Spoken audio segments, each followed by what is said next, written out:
get into the business wholesale because you don't have any of the risk. And if you don't have any of the risk, you don't care, right? But if you're going to be buying this property, holding this property, being responsible for this property, taking risk on this property, get a home inspection.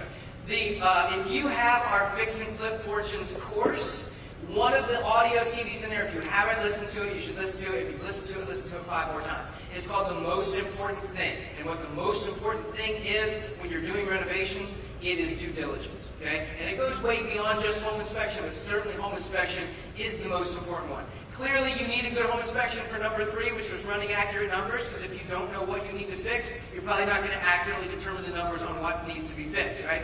And I can tell you that it's also a great bargaining tool. One of the biggest mistakes I made, it didn't really end up costing me any money, but I've been doing this for 20 years. Again, I've done hundreds of properties, and in that time, I have ordered a home inspection on almost every single house I've ever done. There were 2 houses that I did not. One of them specifically, when I walked through the house, I said, this house needs everything.